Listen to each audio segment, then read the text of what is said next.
So all in my 20s, I was just weight training and kind of, I was going to law school. I was busy. I was kind of trying to build my career. And that's sort of, I had that in my head. I quit playing tennis after college and I needed something else competitive to focus on. So I knew eventually I wanted to compete. Like I had this desire for 12 years before I even stepped on stage. So that's what kind of got me into it. And then I eventually met a trainer named Howard Aaron. I live near Philadelphia, about 20 minutes from Philly in South Jersey. And at the time I was living in Philadelphia, I was working as an attorney in Philadelphia and going to a gym. And this trainer, Howard, was my very first mentor, my very first coach. And he suggested I compete. And I said, well, I want to, and he kind of, it was the one who nudged me into it and prepped me for my first show, which my first show was a OCB natural show, the OCB Federation. So my first two shows were OCB shows in 2009. And then after that, I moved to the NPC. So that was my first, as soon as I did it, I knew this was for me. Like the prep, everything about it. I loved it. Yeah, So, that's the start. I mean, I remember when I was younger, I tried for tennis. I wasn't that good at yeah. it. I was a big dude. I played football as a kid, Yeah. Yeah, you look like And a football player. yeah, I did that. My brother, he was the one who was really the star of our family. He played up till he got to college. He did a couple of years, but he like us, a country boy. He missed being at home, so he came back. But yeah, Yeah. I mean, and law, that's very interesting. What got you interested in law? Well, I didn't really know what I wanted to do. I was an English major and I really wanted to be a writer. And I loved English and I loved creative writing. And, when you graduate with an English major, there's two things you can do. You can either become a teacher or you go to law school, they said. So I loved school. I wasn't sure that I wanted to be a lawyer, but I knew that I wouldn't mind extending school another 3 years. So I decided to go to law school and which I enjoyed, and I was really into training at that point, like going to the gym and everything. Um, and I really never enjoyed working in the legal field. I hated sitting at a desk all day. I hated being inside. So for me, the work itself was torturous. I felt like I was doing the crap work for all the people that were doing fun things. I worked in franchise law, so I was, you know, actually working for the people help like open franchises and like open businesses. And that's what I wanted to do. I wanted to start my own business. So, and eventually that's what I did. I opened my own personal training studio and it was like a dream come true. So it was Well, that's cool. good. That's good to hear the background that helps you out, open up your next business. Yeah. Law is tough. You're actually one of two ladies have any of you have a law degree. I Okay. don't know. You remember? I think you lady you competed with against in the Olympia was Mariana Van Gacke. Oh, She's a yeah. lawyer back. Yeah, she's a lawyer back Oh, I in didn't know Chile. that. Yeah, I'm friendly with her. Yeah. She does family law. Oh, Amazing cool. lady. Her son's autistic. Shout out to her. Hope we might see her compete Yeah. this year. Yeah. So after experience, you were doing natural bodybuilding, and you switch over to NPC. What Yeah. was the division that you started in? Because everybody has that start. Yeah. So when I started in 2009, all they had was figure and bodybuilding, and that was it. Right. So they didn't have any of the other women. They didn't have bikini. They didn't have women's physique. So I started in figure, which I sent you those you saw those two pictures of when I first started. 98 pounds, like soaking wet on stage. You know what I mean? And it was, and it was fine. Like I thought I looked great, you know what I mean? And because you have no idea, like, so I started in women's figure and I did that for several years. And then women's physique came into the scene. I'm not even sure what year it was, but it was sometime after 2009, 2010. It was like 2012, maybe, I don't know. And I had to kind of grow into women's physique. I eventually switched over to women's physique, like, in 2014 or something like that, I think. So it took me a little bit of time, to put some muscle on but that just felt a little more natural to me. So, Yeah. yeah. Well, I was fighting body for a long time. Back then, there was only one division for women where it was bodybuilding. Right. And my ladies got their starts for that one. And then later on, fitness came along. But if you didn't want to do out around chicken and jump around chicken sweat, Right, right. You didn't have that offer. Then here comes figure, which I think kind of like a classic version of Yeah. women's bodybuilding. Because when women's bodybuilding first started, like in the late '70s, they were wearing high heels. Right. And Okay. then the other division came along because I think it's like the evolution of every woman Hmm. in their process as they Yeah. get developed. And I know you're happy to get off those clear heels, like get those things off. Yeah.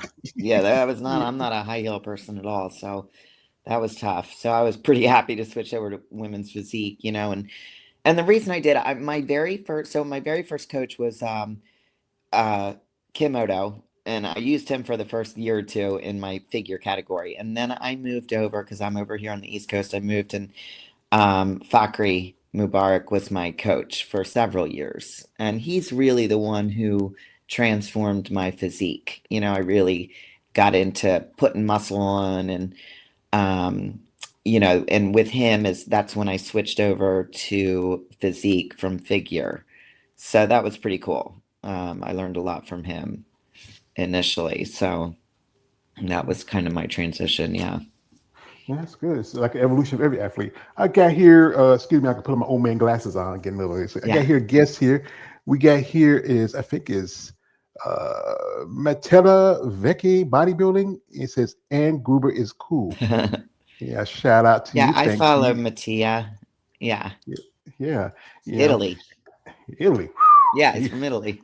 yeah. I had a guy come here. He's from Croatia. I have guys come from UK. I mean, it's just bodybuilding. If you look at it, it's even though it's kind of a small niche sport, it's kind of worldwide. It's Yep. when you go to the Olympia, you have women coming far as Brazil and Great Britain and South America. I mean, Hmm. Japan. I mean, you like again. You went to the Masters O in 2025 Yeah. in Japan. What's that experience like? Going to a different country and you know. So that's why I continue to do it. So it's been 18 years of competing, right? And after a while, you're kind of like, why am I doing this? You know what I mean? Because it gets challenging. It gets more and more challenging. I mean, some of these younger girls that are coming up, I mean, they just look better and better. Everybody looks better and better. The evolution of the sport just gets harder and harder, I feel like.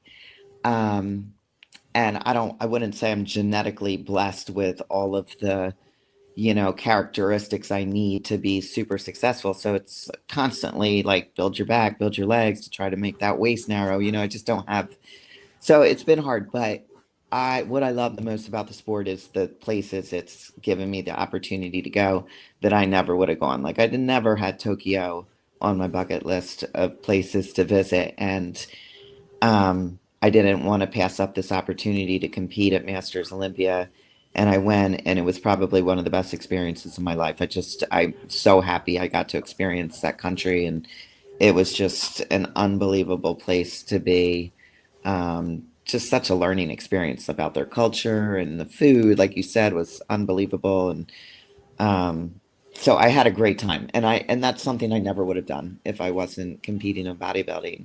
So that's what I love. I really try to take advantage of these opportunities to go to new places now, and it's not just about winning anymore because this is ultimately a hobby. And I'm picking more shows where it's taking me to some unique places, things I want to see. That's why I said like I'd love it if Masters Olympia was in Italy next year. Like that would be a dream come true because I'm such a foodie, and I would friggin' love to like eat my way around, after the show there, or just, so things like that. Like that's what I love about the sport. Man, I'm a poor old country boy. I think I've been to a couple of places, ma'am. I've been to Florida at least 3 times in my life. Been to Georgia a Hmm. couple of times. Been to Virginia. Actually, my first Spider-Man show we talked about this earlier was Savannah in 2022, Okay. and that was an experience for me to be there and meet some of the Uh, ladies. And some ladies I interviewed, some ladies I follow on social media. It was a great event. One of the sad was that the train back, I missed it. But my niece, she lived in Atlanta, so she came 3 hours up to take her old uncle home. So that's a blessing. yeah. So Yeah. shout out. We have here again, we have here my man Dos coming through. He says, hi to everyone. Hi, Dos. Dos is from Croatia. He is a fan. Okay. Also, we Cool. have him, Matei says, yes, a surprise when she followed me first.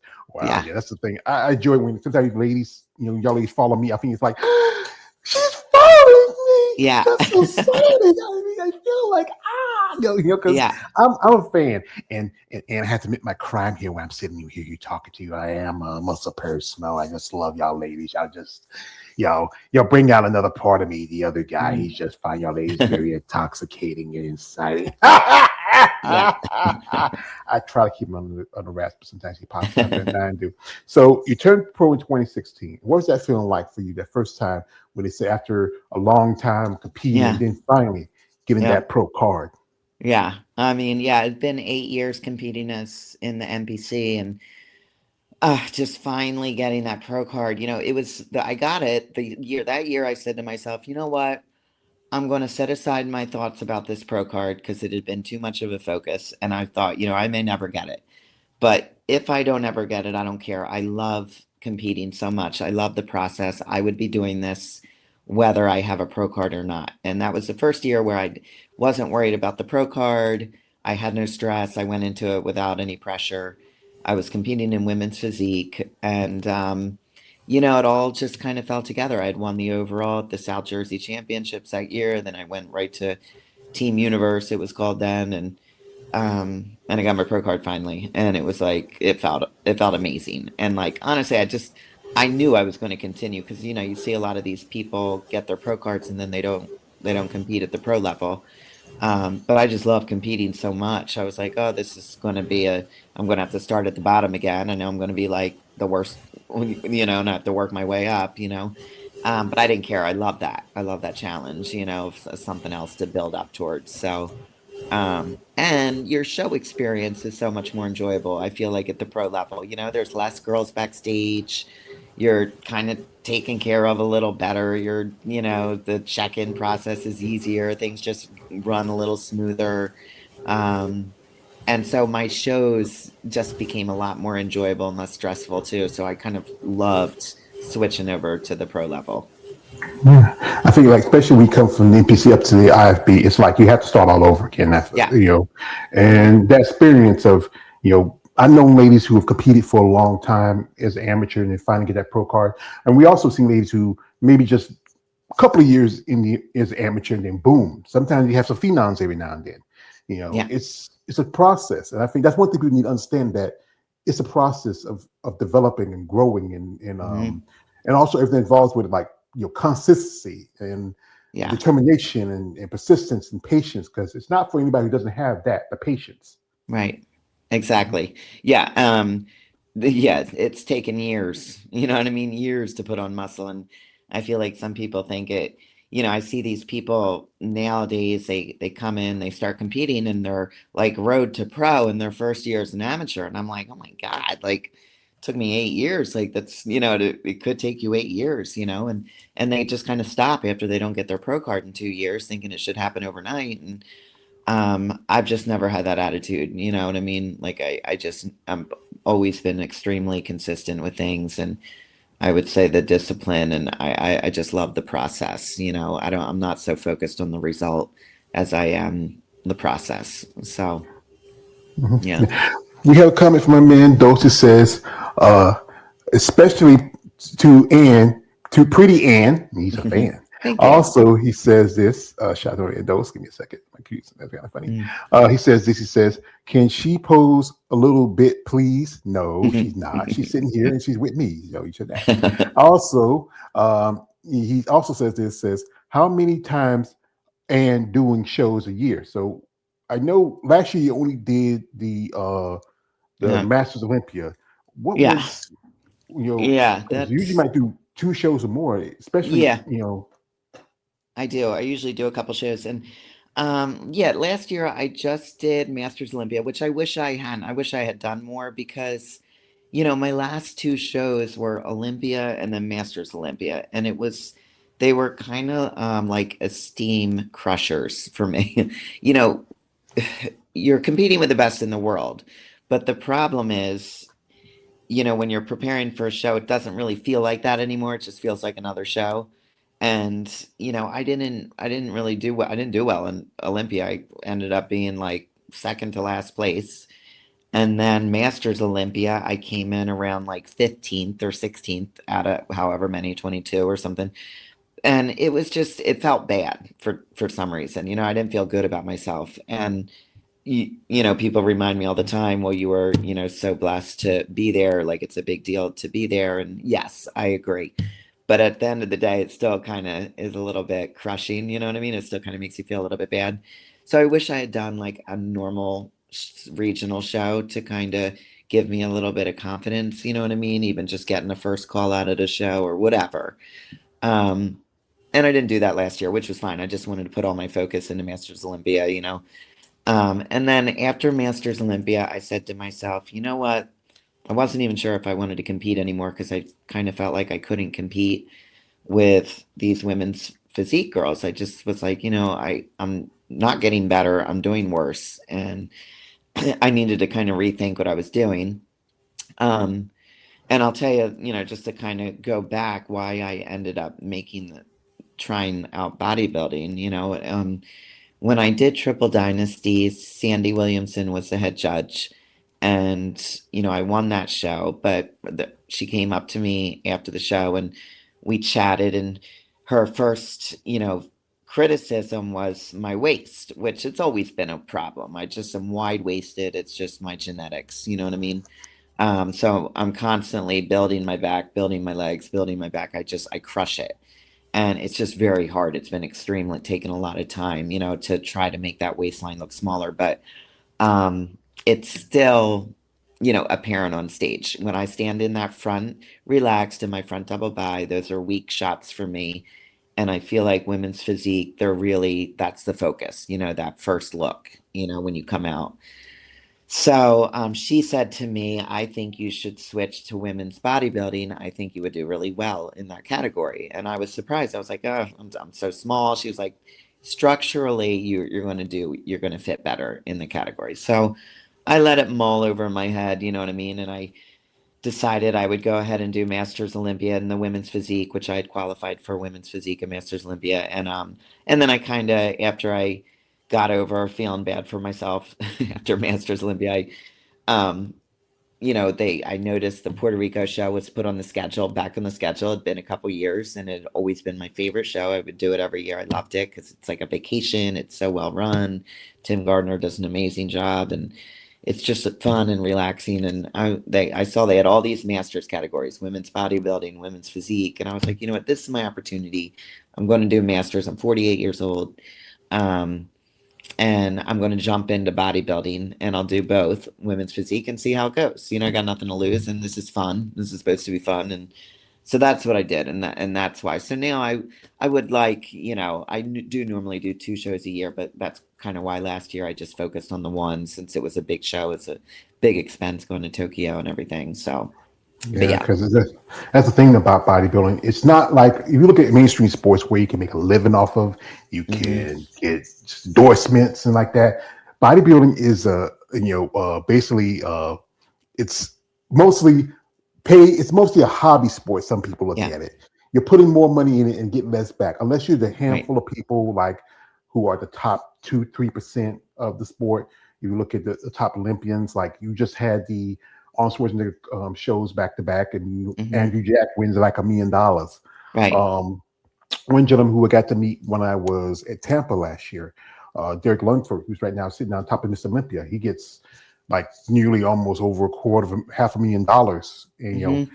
and you women, you put in I think a good amount more to compete because the guys have their cost expenses doing off season, but all they got to wear is a pair of Yeah. banana hammocks and board shorts. Right. Right. You ladies have to have a presentation, like Right. you do figure or physique or wellness or the other divisions where you have to wear high heels. You have to have Hmm. designer, Yeah. suits. Your hair, makeup has to be done, and then you got to put in stuff like tanning. Yeah. Also, travel expenses. If you do masters, you're paying entry fees for each Yeah. class. I Exactly. mean, that's a costly sport. We have Yeah. here some comments here. Shout out to my guests. I have a lot of these guys. Hey, and when I get these guys in, they get excited when I get these girls in here. We have here one Dan Murphy saying, "Hey, Ann, saw you at Oh, Triple O cool. 2 years ago when you won women's physique there. I appreciate that." That's We awesome. have here also, this is from a man. Curtis Jr. come and says, "You so got good smile, like it." Thank you. Also, shout out to my man Dose. He says, "You know, how is she training her injuries if she's ever had them?" I have not. So I've been really blessed. Yeah. I mean, maybe, all I say the worst I've had is I've started to get some arthritis in my knees and some like the collagen is like wearing out, so I or the cartilage. So I actually get those gel shots which kind of act like cartilage and it's amazing. It clears it up for like a year. Yeah, So, I think I got to go back to my orthopedics in another couple of months because I got one last year too. Yeah, I yeah. was getting before because I'm a big dude and I got two Yeah. bad knees like Stone Cold Steve Austin's. I got genetics and also Yeah. I have a pacemaker. I had it for about 12 years. This coming up in October because you're 48. You're still a young bud. I'm about to be 52. Oh, you don't Time look it. flies on us, and we're athletes. We played sports. We ran around. We did a lot of stuff. We Hmm. have here something else. Shout out to my man here. This is from uh, it says Helen Obi says, "You so beautiful." Thank you. Also, shout out to my man Dosa says, "Can she live from bodybuilding?" I think he said, "Can No. you leave?" For bodybuilding, like Or I didn't know if you meant can you live off of what you make from bodybuilding, which we just said no. no, you can't. Um, 'Cause but unless yeah, you do, unless a few people get sponsorship, like right, cover the cost of your trips, your this, and also exactly, you have a career outside of being a law, and that is right. a instructor, a trainer. Yeah, exactly. Yeah. So that's my main thing. My full-time job is as a personal trainer, and I love it. Like I love what I do every morning. So, I'm eat, sleep, breathing the gym and being around people and helping people and training and just I love my life, I just feel so blessed, you know. It's I have no complaints. So, and that provides me what I need, the money I need. I'm very comfortable. I have no kids, so I only have me to take care of, and I'm like living my best life, and like for me, bodybuilding is a hobby, something I take very seriously. That's like in my life 24/7, right? But I'm just a very regimented, routine-oriented person, so it like fits very well into my schedule. That's why I Yeah, love it so much. So, yeah. I can understand. Like, I don't have any children. I had just me to take care of because I yeah. was for a long time. I was taking care of my mom, and she was sick. And to me, like, if you any boy, your mom is your best friend. Your mom's your woman. She was my woman. Hmm. And then when she passed, I realized I only have me to take care of. At one point, I was almost 500 pounds Okay. because the stress of taking care of her and food is seen as a comfort. It's Hmm. part of building the body as a bodybuilder, but Yeah. for any people, it's seen as a comfort because it helps when you go Yeah. to stress. You just find something that. And then when I say, you know what, it's time for me to take care of me. Went to my doctor about a couple of weeks ago. I'm like 416. It's really pretty good, but I'm not perfect. I mean, there's Hmm. temptations. You say you're a foodie, so am I. I Yeah. like a nice. What's your what Yeah. you we say is your favorite thing if you could have it right now? I am such a foodie too. I'm really mac. I'm comfort food, so like I love mac and cheese and fried chicken and I love burgers and fries and stuff. I mean, I like pizza, but that probably wouldn't be my first go-to. But yeah, I'm a comfort food American. I love Italian, but again, if I'm picking my post-show meal in Puerto Rico was truffle mac and cheese, which was like unbelievable, and I got the most unbelievable burger that had shoestring fries in it and a fried egg and with this pork beef, it was unbelievable. So I'm still thinking about it. But yeah, then my other thing, I've got like a huge sweet tooth. So the first thing, like like if I had to pick sweet or salty, I'm picking sweet. And I love donuts. I'm very picky about my donuts. But yeah, donuts and baked goods are my thing too. So Carbs, and you can't have carbs. You know that. I know. Carbs. Carbs for bodybuilders like this. Like there was a movie called New Jack City. Remember it? Chris Rock Yeah. plays Pookie, and carbs like this. Be like, be calling me man, be calling my name, be calling me Uh-huh. man. I Yeah, know. because yeah, Sugar because really is a drug for me. It's like once I start, ugh, it's fireworks are it. like, I mean, what's this? It is addictive because it is. it hits our pleasure centers when like I know because I gotta be careful. I'm pre-diabetic. My mother's diabetic. I got a sister's diabetic. I try to be smart, but every now and then, if like I eat fruit every now, but then you like a nice cookie or piece of cake or like a Uh-huh. Yeah, fruit something just doesn't. sweet. Yeah, Yeah. it doesn't just hit. It tastes Hmm. good when you make banana pudding like my mom used to make with the little cookies like Right. that. Yeah. So, folks, we're gonna do this for Ann. We're gonna jump into her social media for a little bit. If you want to follow her and check out her links, they're in the description of this live. You want to support her? If you're somebody interested in maybe sponsoring her, these athletes can use that. But guys, and I know you guys out there, I know you're like me. Ann's a lovely lady. She's got her hair done on that here. But guys, don't be weird. Be genuine in your interest. Don't be that guy Yeah. who's saying, "Hey, Ann, I sent you something in your DMs." Click, click, click, click. No, Right. no D pics. Stop it. Get some help, you sick freak. So we're gonna jump into her social media for a little bit. You want to check this out? Now here she is. Oh, wait a minute. I was on Mm. somebody else's earlier. Excuse me for a second. I was working on some stuff. Give me a second. Where we go here, and here, and we are here. And here she is from the shout out to Tim Gardner. I got to meet the gentleman when I was at Hmm. Puerto Rico. Here she is. She's Yeah. doing the women's bodybuilding side pose. You're doing both women's physique in the 40 and women's bodybuilding in 40. Yeah. Yeah. What's that experience like being there again in Tampa? I mean, in Puerto In Rico. Puerto It's been Rico. such a long, yeah. Yeah, it was great. Honestly, it was probably the best show experience I've had. This past the couple weekends ago, it was just the show was amazing. Everything, the accommodations, the venue at the Puerto Rico Convention Center. These are all from Olympia in 2024. Those pictures. But yeah, it was just the most amazing experience. And it was cool. It was mainly a master show, so it was only open figure and open men's physique. But all the ladies are just so nice in the women's physique and women's bodybuilding categories, so it was just great to be back, see them and be backstage. And there was a couple girls that I, pretty friendly with, and it was really nice to catch up with them. So Yeah. that was pretty cool. And here she is from Tupelo, and she sent me one of these pictures with her when I make request. This is a beautiful look. Look at her Yeah. shoulders. I don't. Your waistline is pretty good. How It looks, your yeah. it looks to me. I mean, maybe I think compared to like others, like you look at Natalia and a couple other ladies, Right. it looks really good here. I mean, Uh-huh. and Yeah, Triple there O. it was good. A lot goes into it. Like that suit for some reason was making my waist look a little more narrow. My legs for some reason, my quads were really full. We really peaked nicely for that show, but I still feel like there were some weaknesses. I felt like my midsection was a little bit kind of sticking out. I don't know. I can always find something to criticize myself about, so Yeah. Triple O, that's run by my girlfriend, Andrea Shaw. yeah. Yeah, I'm a big fan of hers. Here she is Yeah. training. What's the training regimen like for you during your weeks?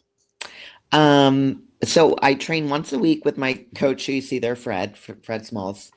And we typically, that was a sort of a pre-show workout, but normally we train legs together. That's all we do. We've just been crushing legs together for the past 4 or 5 years. And then other than that, I train on my own. So I'm training 5, 6 days a week. I mean, it's probably a little much sometimes, but I just love it so much. Honestly, for me, bodybuilding and exercise is like my antidepressant. Like it just gives me those endorphins. It makes me feel great mentally and emotionally, spiritually. So, I train because I love it, at this Yeah. point, not because I have to. So, We Yeah, we feel like it's your best feature because for me, I'm looking right now from these videos. It's your back. It seems like your yeah. back is just conditions Hmm. really good. Your shoulder width, your detail, you have deep grainy muscle. What you feel Yeah. like is that your best? You feel like that's your best? Yeah, yeah, absolutely. My back is, and it just, even from a strength perspective, everything perspective, my back has always been my strong suit, you know. So most of my poses from the back and from the side are like my money poses. And yeah, you'll see a million. So then in the off season, we start in with the food reviews. I'm like a huge Yeah, foodie. I think a So, lot, quite a few bodybuilders I've discussed are into food because you know what, uh-huh. it's you kind of limit yourself when you're on prep, but then you get the opportunity to have that post show Mhm. meal. You talk about the macaroni and the Yeah, truffles, and here she is with a coach. This is a coach, Fred Biggie Small. Shout out to him. yeah. We have the opportunity and the privilege to train IFBB Pro women's physique competitor Ann Gruber. Ann has been with me for, gosh, I think 5 or 6 years now, and we started out just posing, went into just training in the gym, and now in the last 4 years, I've been doing all her coaching, and it's really been a joy to see her progression, her maturation in the process, and to see her go from just doing shows to actually winning shows to actually qualifying for Olympia, the Masters Olympia. She's willing to put the work in. That's why I love her. She puts so much hard work into her prep. Consistency, day in and day out, the same routine, and blocks out all the noise, just does the work, and when you have a competitor like that, you have to treat that with like a blessing in disguise, because so many people are not able to do that. So when you get someone that can truly just really stay focused throughout 18 weeks, 20 weeks, 16 weeks, whatever we need to get there, it's like a trainer's dream come true. So if you ever need someone to model after in terms of your work ethic, Ann is great. Ann Gruber, check her out on Instagram, and continue to watch me. You'll be seeing more clips from her. Yeah, y'all been together for like 4 or 5 years. Mm-hmm. Yeah. When did you meet Fred? Yeah, I met him in 2020, I believe it was, because I had a friend who was training with him, and he kept telling me, you gotta come see Fred. And he really doesn't live far from me. He's in Delaware, which is only about 40, 30 to 45 minutes from me. So I am initially just scheduled an appointment with him because I knew, he's known in the bodybuilding world as a great poser. And so I was like, well, let me go meet him. I'll have him, choreograph a posing routine for me and help me with my posing. So that's how it started. And I went to him for posing. And then quickly I did my very first personal training session with him, which was a leg day. And I remember thinking during that leg workout, I thought I was going to throw up. I thought I almost gassed out. I had to lay on the ground.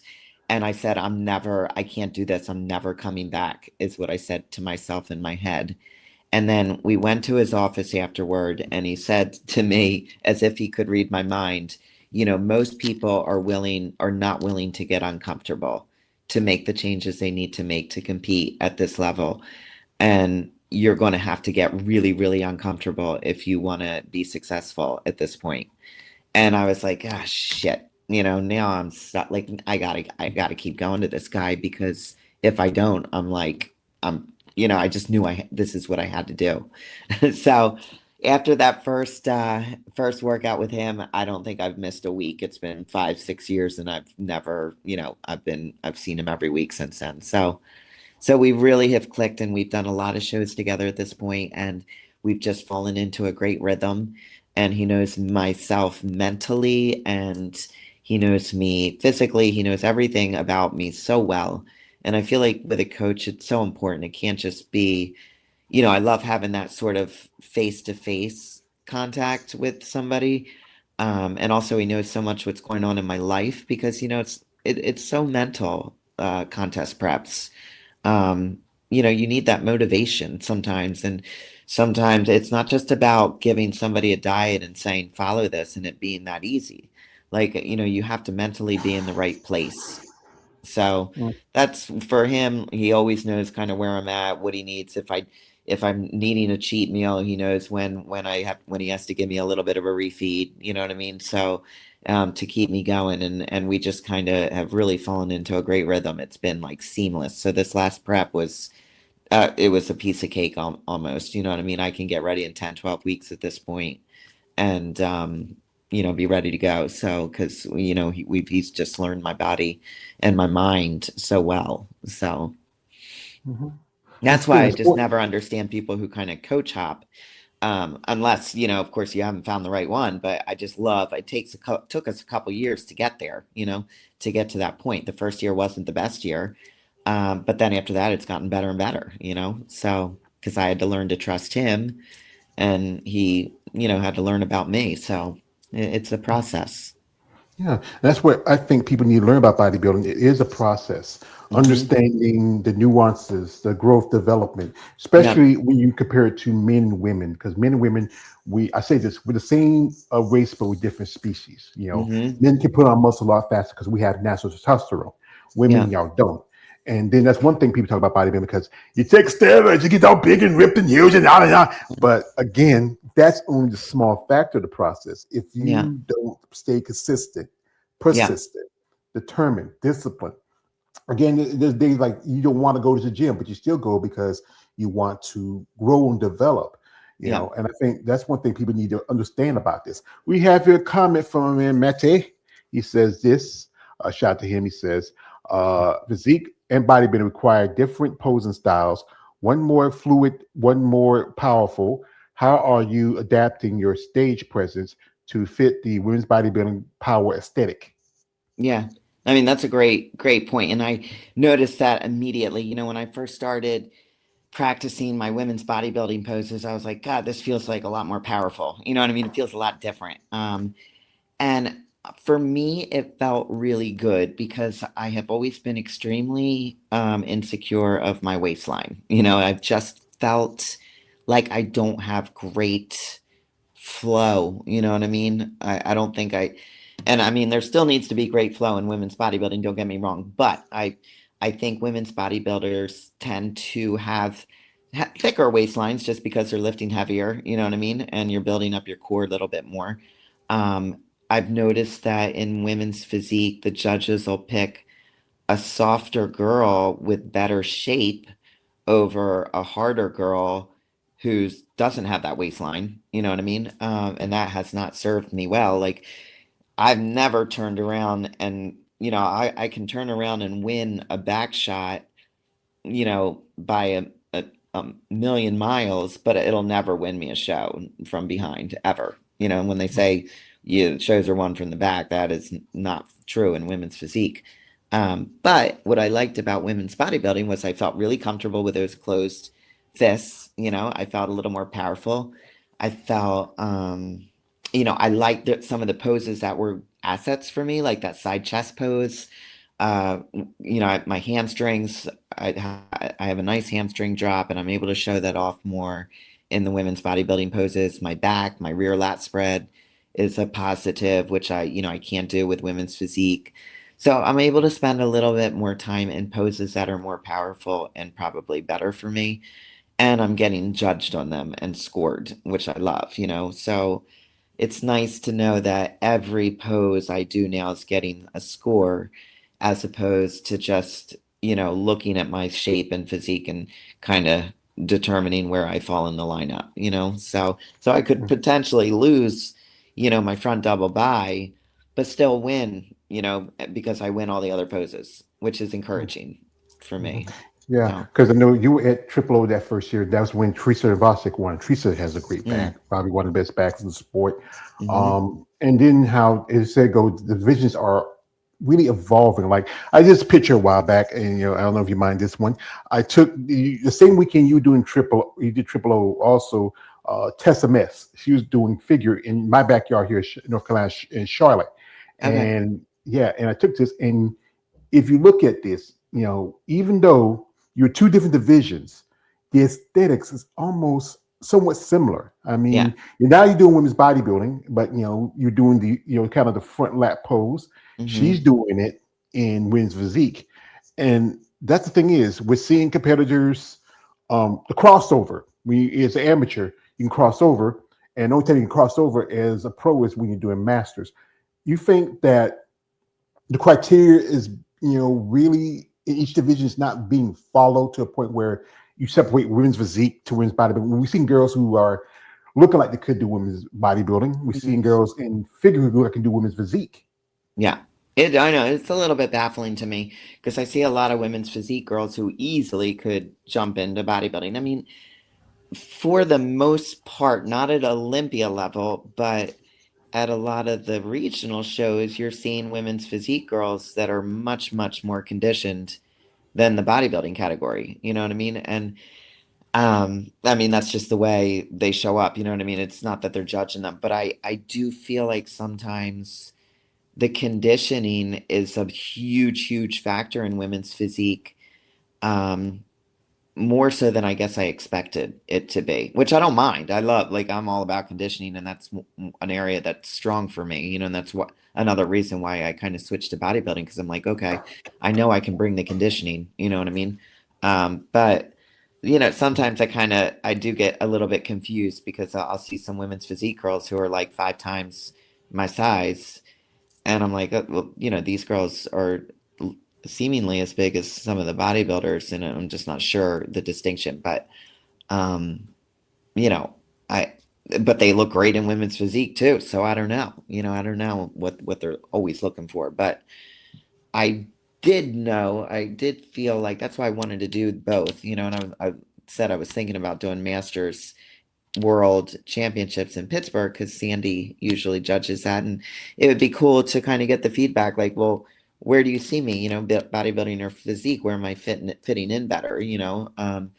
I don't think I'm quite big enough anyway for bodybuilding, but like I said, structurally, I think if I can put the size on and a little bit more muscle on my legs and back, I think I will fit in a little bit better in bodybuilding at the end of the day. So Yeah. Yeah, because we just had the Triple O and Barbara Mojen, who is King Lee. She's 50, and yeah, she won. And she's a unit. She's working out training lady I know really well, Melanie Horton up there in Canada. She's yeah, a unit. You look at Samika Givens. You look at some women who have switched divisions. Christina Mendoza. She's going back down to wellness. I think it fits her aesthetic a bit. She has dropped a lot of muscle. But then I'm seeing other women who are going down a division that maybe it's not right for them. And I think genetics mhm, is one factor because yeah, some women have that, like with wellness, you can have, if that's why some of the Brazilians do so well because they have the lower dominant half of the body. They have the more rounded glutes, the fuller, hmm quads. I think some competitors want to stay where they feel like they're safe. But yeah, that's the thing is you have to, as an athlete, go where you feel like you might do better. Like one of the right, interview, Sherry Priami, she was doing women's physique for a good while. Now she hmm went to women's bodybuilding. She's been a two-time, three-time Olympian. yeah, Um, I think there's so much understanding what guidelines, criteria, or where you want to go. But the thing is, I think you said you have to learn to be uncomfortable. yeah, yeah. Exactly. Like I could have comfortably stayed, but I noticed in women's physique, I haven't been getting any better. My waist isn't really getting any tinier, you know what I mean? Um, and I love to train. So there's no way I'm going to like not continue to train harder and try to put more muscle on because that's just what I love. I just love it.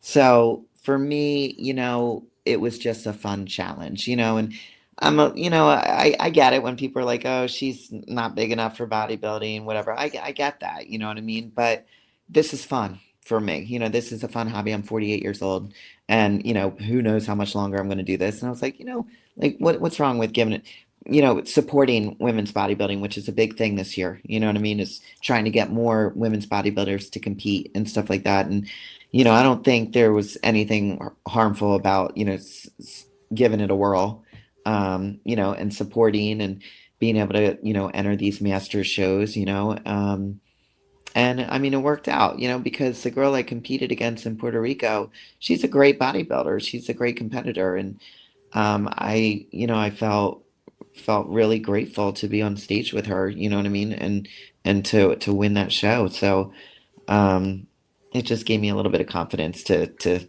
hang in there a little while longer and keep competing, so it's kind of what I needed, a little confidence boost. Yeah, that was Michelle Dorn, and I interviewed Michelle a while back. It was a little bit, I think, right before she did her pro debut. Okay. She's also in the 50 plus class. She's Yeah. also a mother of, I think she has 2 or 3 kids, Yeah. and she took a break after 2023, made a comeback. She did Triple O. I was hoping to see more bodies at this show because Triple O was just barely a Yeah. week after, but And we go back to again the cost and expense of, Yeah. getting ready for a show, the prepping, Yeah. um, And he if did like kind of put that on a little bit. Like, I don't even think he announced that show until God, maybe December, and I saw it pop up on the schedule and I was like, oh. And I didn't decide to do it until like the end of January because, I just wasn't sure. It was so next year I imagine it'll be bigger. Yeah, I had the pleasure myself when I was in Tampa. I got to meet Mr. Gardner. I was here Mhm. just meeting with Mr. Gardner on my right. I was right beside Isabel Terrell. I tried not to look at Isabel because she's very, you know. And Mhm. Kevin Lavone, he's a legend. I told him, Mr. Lavone, you should have missed Olympia twice. And Bob Ciccarello, and I was kind of disappointed when they dropped Wins Body for Chicago Pro. I support that show. I support Wins Body because it was, to me, what get is instead of getting almost first spoke, it was the division. I was a fan of men's bodybuilding because my brother used to get the muscle magazines. He used to love watching and read them because I grew up in the era with He-Man, Thundercats, the muscular characters. But y'all women, y'all kind of, I was going to my pubescent age and y'all kind of changed my mind a bit. Got me twisted some. And really doing this content, I get to learn stuff about y'all ladies, or what inspires you, what drives you. And Mhm. bodybuilding, it's like, you remember the old commercial with the Peace Corps, the toughest job you ever loved?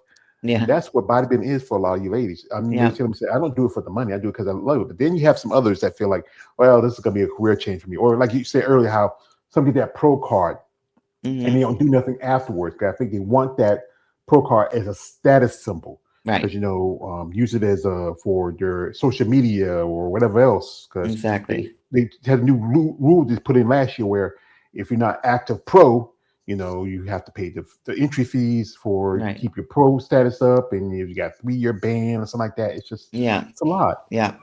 Exactly. Yeah.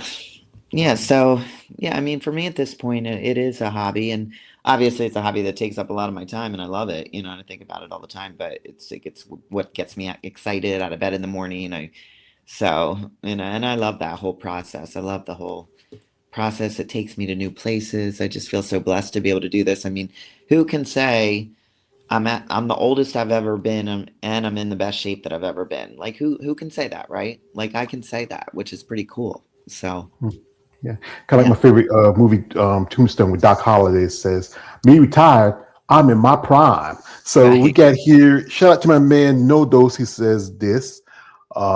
He says, "What's her greatest supporter? Like, what's it like, especially family, and friends? I know I Hmm. see you working out with Big Jane. She's Hmm. been a guest on my channel a couple of times. Yeah. Like, what's their thoughts? Like your mother and father, brothers and sisters, your family, Yeah. what their thoughts on your So I live bodybuilding? with my mom. She's like a huge, huge supporter. I mean, this was not something she was interested in at all when I first started. She was like, "What are you doing?" You know what I mean? Because their generation, bodybuilding's kind of weird. Like you're getting up on stage in a bikini. It's probably like the last thing your mom wants to see you doing. It's not a show of like, it's not a sport where you can be modest, really. So, but I think, after I moved in with her, God, we've been living together for like at least 10 years now. And she sees what I put into this and, what it entails in the diet and the prep and all of the work.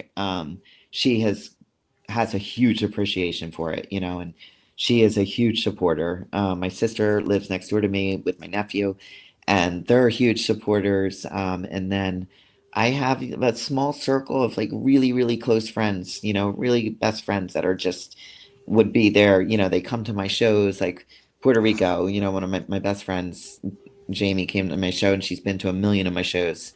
And so it's cool. We can share these things together. They understand they've been through this now with me for years. Some of them have competed. A couple of my best friends, my friend Jamie, my friend Tira, they've both competed. So they know what we go through, and I can share that with them, which is awesome. So yeah. Yeah, that's good because I know quite a few ladies. It's because this is a stream sport, especially when it goes to women. Because men are allowed to be big and freaky, but women, they don't want you. You have to be Right. small and dainty. You have to Uh-huh. be, very feminine.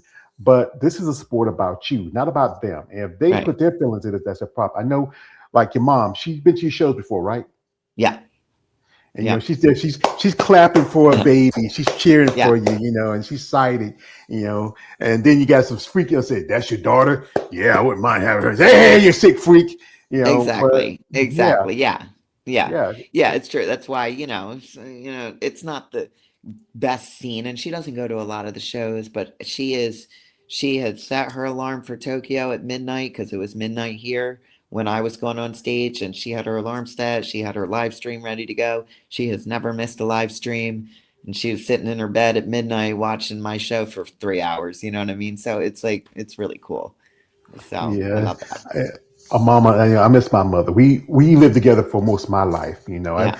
lived with with a couple of my sisters for a little bit, but always this is a true story. This was told to me when I was working at this plant I used to work at. This lady talked to me one day and says, "George, you still live with your mama's son?" I said, "Yes, ma'am, I do." She said, "Well, son, stay with your mama as long as you can. Do what you got to do as a man, but always come home to your mama." And, that's all I Mhm. think. That was my woman, as I said again. Yeah. Yeah, here's some comments here. Shout out to our man Dose. He says, on each show, does she using the same posing routine or different styles? That's a good question. It's always different and I never know what it's going to be. So I am like really horrible at remembering choreography and posing routines. So what happens is I pick a song and I have no idea what I'm going to do. And I just go out there and I wing it. You know what I mean? And I've gotten to the point where it always comes out all right. You know what I mean? And I always make sure I'm hitting my mandatories and I throw in some fun, pretty poses and I just kind of pose to the music and it's always something different. So have not planned a posing routine in years at this point. So I remember like when Fred Smalls, my coach, he's wins best poser all the time. He has these amazing poses.